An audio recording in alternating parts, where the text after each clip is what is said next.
Donnie and Dolly. The team is supported by ableauctions.ca. Closing your business? We can help.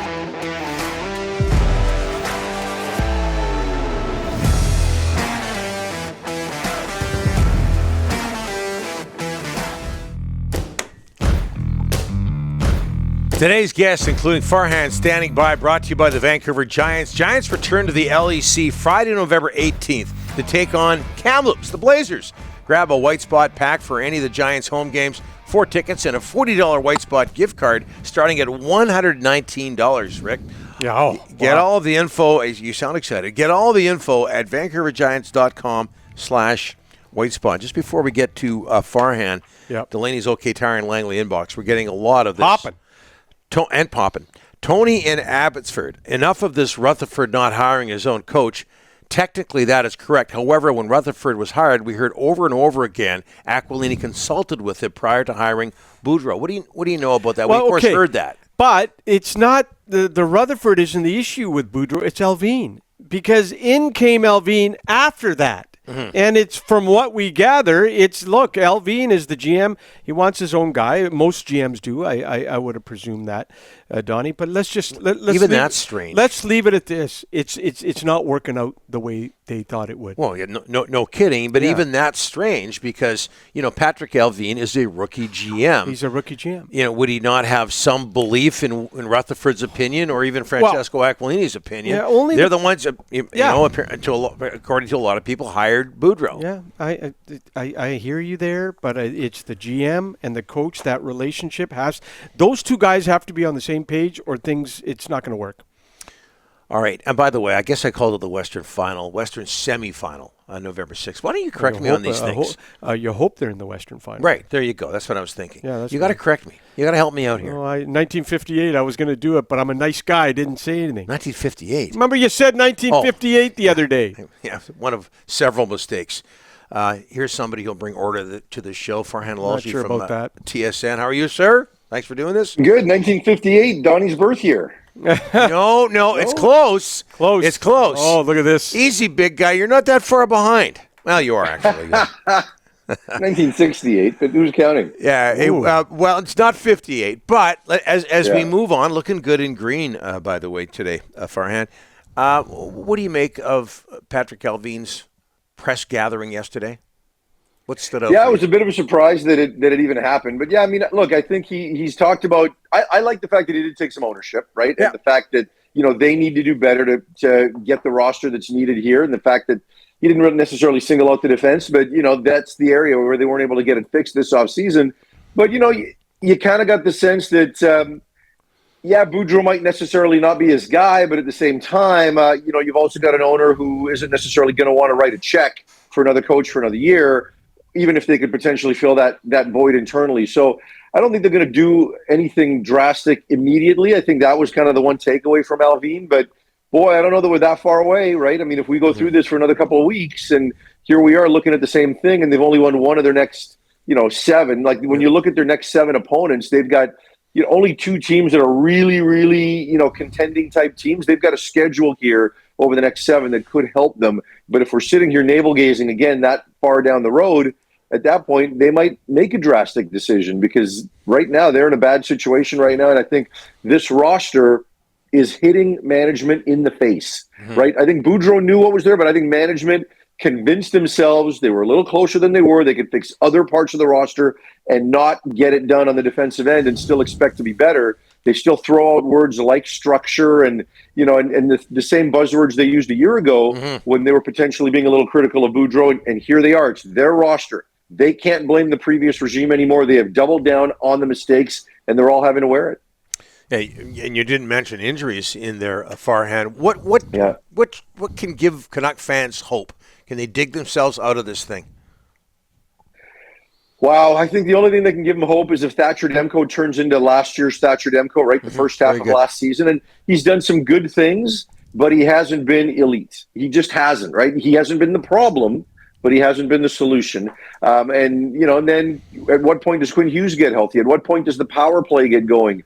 There's a few of those types of things that are critical, right? The power play is an area they really expected to be able to make some hay with, and they haven't, right? And At some point that's going to get going, right? But is it going to be as effective without Quinn Hughes manning the point? Can they run it through JT Miller or Pedersen on the half wall and still have the same level of effectiveness? I don't know, right? But they're going to need some of those areas to get going. They're going to need their best players to be their best. We know what the shortcomings are, right? Like, we know how bad they are on the back end, even without the injuries. Now they're 10 deep on defense already 2 weeks into the season, but other than Pedersen, have the other parts of the roster delivered? JT Miller hasn't, as far as a 200-foot player. Bo Horvat hasn't. Brock Besser didn't. Now he's hurt again. Thatcher Demko hasn't. So those parts of the roster have to deliver. And if they can, and they should, then they can at least tread water for a little bit.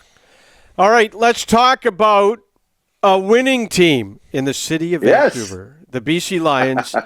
And first of all, the Western semifinal is coming up at BC Place. Give us a ticket update. I think you had one yesterday or the day before. But how are the tickets tracking? They went on sale to the public this morning, 10 o'clock Farhan. Yeah, I don't have an update on today, but what really jumped out to me was the 2 days ago, the fact that they were able to sell 10,000 on one day, right? And you look at some of the things the organization has done in terms of trying to reach out to sports fans everywhere, including the Seahawks season ticket holders here in BC. It's too bad the Whitecaps and the Canucks didn't necessarily buy in and also send stuff out to their season ticket holders, but the Lions are certainly doing their part. They're going to have ample time to sell this thing. I know there is an expectation that they're going to have to get into the upper deck, right? And I think early next week, we could be at that point once they get through this week. And, how much of that 10,000 2 days ago was the Nathan Rourke effect? I'm sure some of it was, but once you get a chance to see him play this weekend in an otherwise meaningless game, and if he does some good things in the first quarter of that game, that's going to be another uptick. But I know that they want to make sure that the lower bowl is completely sold, take whatever ag tarps off there and really maximize that. And then if there's a need, but I do think there is preparations happening that at some point early next week, they are going to have to dip into the upper deck. And how good news would that be? Because at that point, guys, you couldn't say this is about One Republic, right? Right. The people that would come to the game are football fans, and it's an event city. And right now it's sure shaping up like that Western semifinal is going to be an event. Farhan, okay, put yourself in the coach's shoes for Friday. What do you want to see from Nathan Rourke? What does the staff want to see in his one quarter? I just think they want to see comfort, right? More than anything else. And I don't think they're going to dial up a whole bunch of plays that require him to take a deep drop and go through 5-man progressions. They're going to want to get the ball out of his hands early, right? They just want the rust to be knocked off. They want to make sure he comes out of the game safe, comfortable, and just benefits from the experience of live speed game action. And I think if they can do that, they'll be happy, right? And get him out of the game healthy and move forward from there. And, here's the other thing that I've seen, guys, this week. I've seen a really, really dialed in Vernon Adams. And I know Nathan Rourke's the story, and he should be. Yeah. But I think just kind of having that other guy there, to kind of show him what it looks like within this offense and to have a little bit of pressure and urgency for him as well. I think you're going to see the best of Vernon Adams, even against a really good Winnipeg defense over the final three quarters of that game. So, and you've got Lucky Whitehead coming back, and everybody's now getting healthy. The band is back together. Brian Burnham's a week away. So the main thing, again, comfort, get the ball out of your hand quick, knock the rust off, and just be that much better going into next week's game. Does he look comfortable at practice, Farhan? You've been out in Surrey. Does Nathan Rourke look comfortable? You mentioned looking comfortable in a game. What about at practice?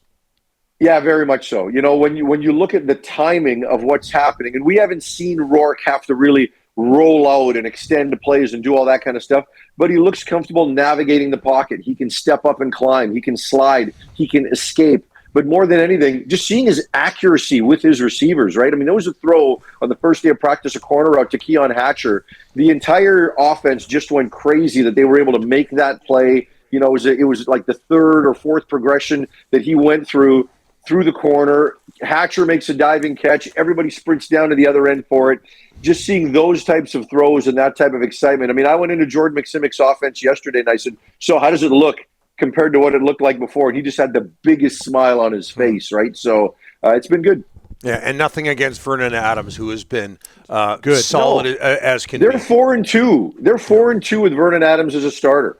And if at some point something happens this offseason where Nathan Rourke decides to kick the tires in the NFL this year instead of next year, you have to take a long look at Vernon Adams. And I think given the amount of time he's had to digest the offense and come in, I think the grade's pretty good. If it's me, I'm going to say it's a B+ for Vernon Adams through his 6 starts. Outstanding, Farhan. Thanks for this. We'll talk to you next week. All right, take care, guys.